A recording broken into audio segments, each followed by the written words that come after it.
എന്നാ നമുക്ക് പെട്ടിയൊക്കെ ഒന്ന് പാക്ക് ചെയ്ത് നാട്ടിൽ പോയിട്ട് വന്നാലോ? 3 വർഷമൊക്കെ ആയില്ലേ ഇപ്പൊ കാനഡയിൽ വന്നിട്ട്.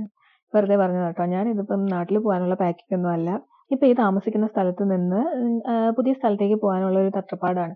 ഇപ്പൊ ഞാൻ ഈ ചെയ്തുകൊണ്ടിരിക്കുന്നത് പാത്രം കഴുകലാണെന്നുണ്ടെങ്കിലും എന്റെ മുഖത്ത് ആ ഒരു കടുപ്പം കണ്ടാൽ മനസ്സിലാവും എന്റെ മനസ്സ് അവിടെയൊന്നും അല്ല. എന്റെ മനസ്സിൽ മൊത്തമുള്ള ചിന്തയെന്ന് പറയുന്നത് ഈശ്വര ദൈവമേ ഈ വീട്ടിനകത്തിരിക്കുന്ന സാധനങ്ങൾ മൊത്തം ഞാൻ എവിടെ കുത്തി ഞെരുക്കിയിട്ടാണ് പാക്ക് ചെയ്ത് റെഡിയാക്കി കൊണ്ടുപോകുന്നത് എന്നുള്ള ഒരൊറ്റ ചിന്ത മാത്രമേ ഉള്ളൂ.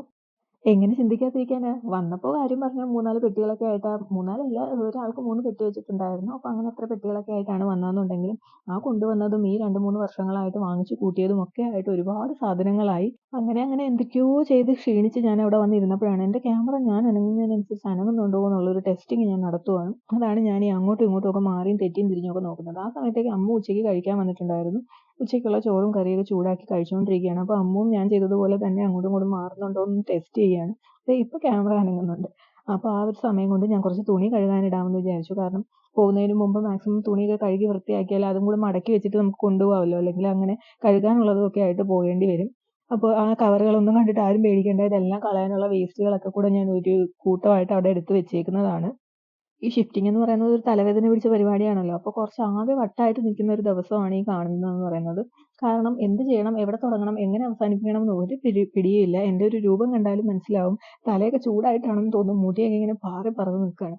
പിന്നെ ക്യാമറ അനങ്ങുന്നു കണ്ടതിന്റെ സന്തോഷത്തിൽ ഞങ്ങൾ കുത്തിയിരുന്നും നിന്നും ഒക്കെ നോക്കുന്നുണ്ട്. അപ്പോൾ ഞാനിപ്പോൾ ഈ ഉണ്ടാക്കാൻ പോകുന്നതെന്ന് പറയുന്നത് ആകെ ക്ഷീണിച്ചിരിക്കുന്ന എൻ്റെ ഒരു ക്ഷീണം മാറ്റാനായിട്ട് കുറച്ച് മാംഗോ ജ്യൂസ് ഉണ്ടാക്കാൻ പോവുകയാണ്. ഇന്ത്യൻ സ്റ്റോറിൽ പോയപ്പോൾ അവിടെ കുറച്ച് മാംഗോ പൾപ്പ് കിട്ടിയിട്ടുണ്ടായിരുന്നു. അത് വാങ്ങിച്ച് കൊണ്ടുവന്നിട്ട് അത് നമ്മൾ കുറച്ച് വെള്ളം മിക്സ് ചെയ്തെടുത്താൽ മതി. നമുക്ക് ആവശ്യമുണ്ടെന്നുണ്ടെങ്കിൽ കുറച്ച് പുതിനയും ഒക്കെ ചേർത്തിട്ട് എടുക്കാൻ പറ്റുമെങ്കിൽ അതും നല്ലതായിരിക്കും. അടുത്ത പരിപാടി എന്ന് പറയുന്നത് കുറച്ച് ഉണക്കമീൻ നാട്ടിൽ നിന്ന് കൊടുത്തുവിട്ടത് ഇപ്പോഴും ബാക്കി ഇരിപ്പുണ്ട്. അപ്പോൾ അതിൽ നിന്ന് കുറച്ചെടുത്തിട്ട് ഞാനത് വെള്ളത്തിലിട്ട് വെക്കാൻ പോവാണ്. അപ്പോഴാണ് ക്യാമറയ്ക്ക് വീണ്ടും എന്തോ ഒരു തകരാറ് വന്നിട്ടുണ്ട്. അപ്പോൾ അതൊക്കെ ഫിക്സ് ചെയ്തിട്ട് ഞാൻ ക്യാമറ സെറ്റ് ചെയ്തു. വീണ്ടും ഉണക്കമീൻ എടുത്ത് വെള്ളത്തിലിടാനുള്ള പരിപാടി കണ്ടിന്യൂ ചെയ്യുകയാണ്. ഉണക്കമീൻ വെച്ചിട്ട് എന്ത് ചെയ്യുന്നതിന് മുമ്പ് നമ്മൾ കുറേ നേരം വെള്ളത്തിലൊക്കെ ഇട്ട് വെച്ചേക്കുകയാണെന്നുണ്ടെങ്കിൽ അത് ഉപ്പ് ഉണ്ടാവില്ല എന്നൊക്കെയാണ് ഞാൻ പരീക്ഷിച്ച് പഠിച്ച് വെച്ചിരിക്കുന്നത്. കാരണം ഇതിനു മുമ്പൊന്നും അങ്ങനെ യൂസ് ചെയ്തിട്ടില്ല. ഇവിടെ വന്നിട്ട് ആദ്യമായിട്ടാണ് ഇത് യൂസ് ചെയ്യുന്നത്. അപ്പോൾ ഞാൻ കുറേ നേരം ഇത് വെള്ളത്തിലിട്ട് വെച്ചേക്കും. അതിൻ്റെ ഉപ്പ് കംപ്ലീറ്റ് ആയിട്ട് മാറുന്നുണ്ട്. അധികം കഴിക്കില്ല എന്നുണ്ടെങ്കിലും ഞാൻ ഇടയ്ക്കൊക്കെ ഇതെടുത്ത് പൊരിച്ചോ കറി വെച്ചോ ഒക്കെ വെക്കും. അപ്പോൾ വീട്ടിലെല്ലാവർക്കും ഇഷ്ടമായതുകൊണ്ട് അത് കഴിക്കും. അപ്പോൾ അത് വെള്ളത്തിലിരിക്കട്ടെ.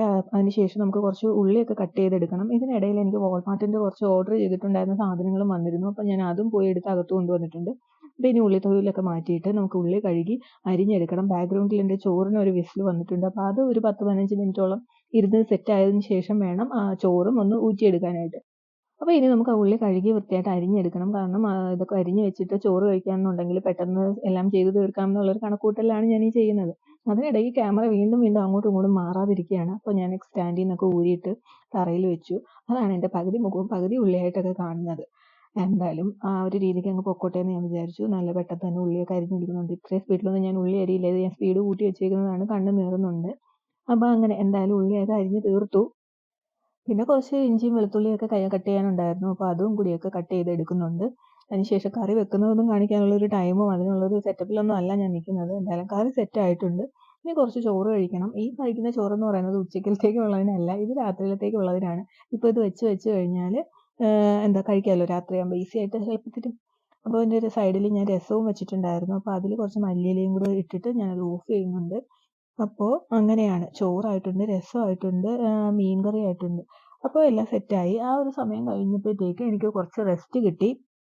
അപ്പോഴത്തേക്ക് പിള്ളേർ സ്കൂളിൽ നിന്ന് വന്നിട്ടുണ്ടായിരുന്നു. ഇത് വന്ന് ഓരോരുത്തരായിട്ട് നമുക്ക് ഹാജര് വെക്കുന്നതാണ്. ഞാൻ കുറച്ച് നേരം റെസ്റ്റ് ചെയ്യാനായിട്ട് കട്ടിലിങ്ങനെ കാലൊക്കെ നീട്ടിയിരിക്കുകയാണ്. അച്ചു വന്ന് കണ്ടിട്ട് പോയി. അമ്മു വന്നു. അതിനുശേഷം ഇനി കുറേ തുണികളൊക്കെ അടുക്കി പറക്കാമെന്ന് വിചാരിച്ചു. പിള്ളേരുടെ തുണികൾ കുറേ പെട്ടിക്കകത്തും അലമാരിക്കകത്തും ഒക്കെ കുറേ ഉപയോഗിക്കാൻ പറ്റാതെ ചെറുതായതും കളയേണ്ടതും ഒക്കെ ഉണ്ട്. അപ്പോൾ ആ ചെറുതായതൊക്കെ ഞാനൊന്ന് സോർട്ട് ചെയ്തെടുത്തിട്ട് ഡൊണേഷൻ കൊടുക്കാൻ വേണ്ടിയിട്ടുള്ളൊരു ബാഗിലേക്ക് ആക്കുന്നുണ്ട്. പിന്നെ കുറേ എണ്ണം കളയേണ്ടതും ഉണ്ട്. അപ്പോൾ അതെല്ലാം ഇങ്ങനെ അടുക്കി പറക്കി എടുത്തുകൊണ്ടിരിക്കുകയാണ്. കാരണം കൊണ്ടുപോയി കഴിഞ്ഞിട്ട് അത് ചെയ്യാമെന്ന് വിചാരിച്ചാൽ അത് ഇരട്ടി പണിയായിരിക്കും. ഇപ്പോൾ എന്തായാലും പെട്ടി പാക്ക് ചെയ്യണം. അപ്പോൾ ആ കൂട്ടത്തിൽ ഇതെല്ലാം ചെയ്തതിന് ശേഷം നമുക്ക് കെട്ടിപ്പറക്കി പോകാമെന്നുള്ള രീതിയിൽ ആ രീതിയിലുള്ള ഒരു അടുക്കിപ്പറക്കലാണ് ഇപ്പോൾ നടന്നുകൊണ്ടിരിക്കുന്നത്. അപ്പോൾ ഒരു സഹായി വന്ന് നിൽപ്പുണ്ട്. സഹായി വന്ന് നിന്നിട്ട് എന്തെങ്കിലും ചെയ്യണ്ടാന്ന് പറഞ്ഞാൽ പിന്നെ ഭയങ്കര ദേഷ്യവും വാശിയുമാണ്. ആ ദേഷ്യമാണ് ഈ പെട്ടി ചവിട്ടി ചവിട്ടി കാണിച്ചുകൊണ്ടിരിക്കുന്നത്. ഇതൊക്കെ ആയാലും ഇന്നൊരു ദിവസം കൊണ്ട് ഇവരുടെ രണ്ടുപേരുടെയും തുണികളുടെ കാര്യത്തിലെങ്കിലും ഒരു തീരുമാനം ഉണ്ടാക്കണം എന്നുള്ള രീതിയിലാണ് ഞാൻ രാവിലെ തൊട്ട് നിൽക്കുന്നത്. ആ കാര്യങ്ങളൊക്കെ ഒരുവിധം നീങ്ങിക്കൊണ്ടിരിക്കുക തന്നെയാണ്. കഴിഞ്ഞ ഓണത്തിനിട്ട ഒരു ജുബ്ബയാണ് അത്. അപ്പോൾ അതെന്തായാലും ഞാൻ ഡൊണേഷൻ്റെ ബാഗിലേക്ക് ഇട്ടു. ഒരൊറ്റ തവണയേ ഇട്ടിട്ടുള്ളൂ. അപ്പോൾ ഇനി പുതിയ വീട്ടിൽ വെച്ച് കാണാം. ബൈ.